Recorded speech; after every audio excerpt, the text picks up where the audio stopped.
নমস্কাৰ, মই জনাই আপোনালোক সকলোকে স্বাগতম জনাইছোঁ মোৰ অন্য এটি ভিডিঅ'লৈ। প্ৰথমে মই মোৰ পৰিচয়টো দিব বিচাৰিম। মই এগৰাকী মেকআপ আৰ্টিষ্ট হয় আৰু এই চেনেলটোত মই মোৰ মেকআপ ভিডিঅ'ৰ লগতে মই কৰি ভাল পোৱা কিছুমান কাম আপোনালোকৰ লগত শ্বেয়াৰ কৰিব বিচাৰিম। তেনেহ'লে আহকচোন ভিডিঅ'টো দেৰি নকৰি ষ্টাৰ্ট কৰোঁ। আজি মই দুটামান প্ৰডাক্ট ৰিভিউ কৰিম আৰু সেইকেইটা দিছিলোঁ মই purple.com-ত। প্ৰডাক্টকেইটা হৈছে গুড ভাইবছ আৰু আল্ফ গুডনেছ আৰু গুড ভাইবছৰ প্ৰডাক্ট সকলোৱে জানেই যে বহুত বেছি ভাল হয়। প্ৰথমে ময়ো ব্যৱহাৰ কৰা নাছিলোঁ, কিন্তু যেতিয়া ব্যৱহাৰ কৰিলোঁ তেতিয়া গম পালোঁ যে বহুত বেছি ভাল হয় আৰু মোৰ স্কিনখনক শ্বুট কৰিছে। আহক তেনেহ'লে প্ৰডাক্টকেইটা চাই লওঁ। প্ৰথম প্ৰডাক্টটো হৈছে গুড ভাইবছৰ ৰ'জ হিপ স্কিন হোৱাইটনিং ফেচ মাস্ক। তো ইয়াৰ প্ৰাইচ হৈছে 235। অফাৰ আছিল কাৰণে কিছু কমত পাইছিলোঁ। তো এইটো বহুত বেছি ভাল হয়। মই দেখাই দিছোঁ, অলপ ৰেড অৰেঞ্জ কালাৰৰ হয়।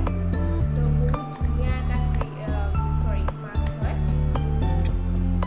ব্যৱহাৰ কৰি চাব পাৰে। আৰু এইটো হৈছে গুড ভাইবছৰ কোকোনাট ব্ৰাইটনিং ফেচ ক্ৰীম। ইয়াৰ প্ৰাইচ হৈছে 225। এইটো এটা বহুত ধুনীয়া ক্ৰীম হয়। এটা আছে গুড ভাইবছৰ olive deep cleansing face mask. তো ইয়াৰ প্ৰাইচ হৈছে 235। এইটো এটা মাস্ক হয়, গ্ৰীণ কালাৰ। বহুত ভাল হয়, কিন্তু মোক বেছি শ্বুট কৰিছে এইটোৱে। এইটোৱে মোক বেছি শ্বুট কৰিছে, এইটো মই লগোৱাই ইউজ কৰাই নাই আৰু এটা আছে Good ভাইবছৰ sunscreen SPF 30 UVB PA+++, UVA।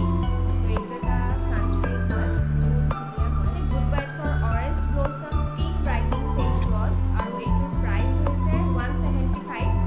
তো এইটো বহুত বেছি ভাল হয়। আপোনালোকে দেখিছে মই আধা আধি শেষেই কৰি পেলালোঁ। তো বহুত বেছি ভাল হয় এইটো। এইটো হৈছে গুড ভাইবছৰ vitamin D pigmentation skin serum. তো এইটো এটা চিৰাম হয় আৰু যিসকলৰ ডি পিগমেণ্টেশ্যনৰ প্ৰব্লেম আছে সেইসকলে ইউজ কৰি চাব পাৰে, বহুত বেছি ভাল হয়। আৰু ইয়াৰ প্ৰাইচটো হৈছে 225। সেইকেইটা প্ৰডাক্ট আছিলে গুড ভাইবছৰ আৰু এইকেইটা প্ৰডাক্ট হৈছে Alps Goodness plus with love saffron brightening day cream. আৰু চেফ্ৰনটো জানেই সকলোৱে, ছালখন বগা কৰাৰ ক্ষেত্ৰত বহুত সহায় কৰে চেফ্ৰনে। এইটো এটা ক্ৰীম হয়, হোৱাইট কালাৰ আৰু এইটোৰ প্ৰাইচ হৈছে only 99 rupees. Alps Goodness plus with love pomegranate hydrating face scrub. এইটো স্কাৰ্ব হয়। তো এইটো